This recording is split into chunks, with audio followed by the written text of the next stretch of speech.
القرآن الكريم من القاهرة.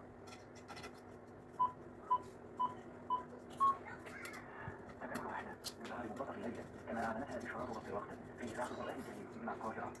إخوة الإيمان والإسلام، القرآن الكريم يمثل لأهل الإيمان راحة نفسية وسعادة قلبية، والبيت الذي يقرأ فيه القرآن يكثر خيره ويتسع على أهله وتحضره الملائكة وتهرب منه الشياطين. فما أجمل الذكر الحكيم.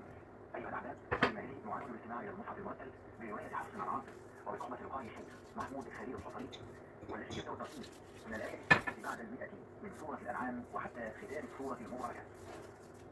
أعوذ بالله من الشيطان الرجيم. بسم الله الرحمن الرحيم.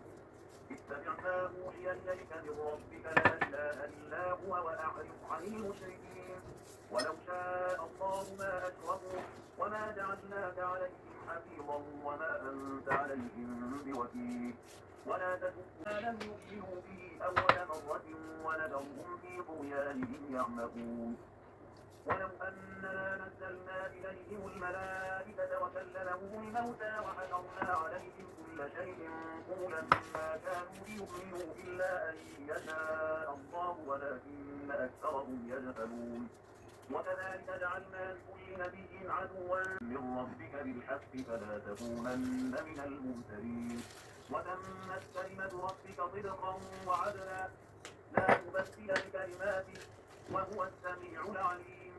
وإن تطع أكثر من في الأرض يضلوك عن سبيل الله إن يتبعون فكلوا مما ذكر اسم الله عليه إن كنتم بآياته مؤمنين.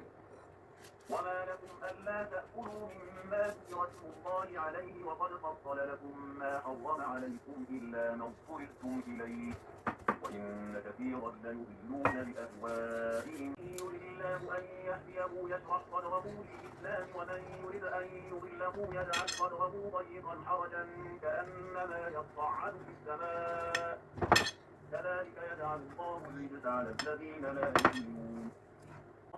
إن ربك حكيم عليم. وكذلك نولي بعض الظالمين بعضا بما كانوا يكسبون. يا معشر الجن والإنس ألم يأتكم رسل منكم يقصون عليكم آياتي وينذرونكم لقاء يومكم هذا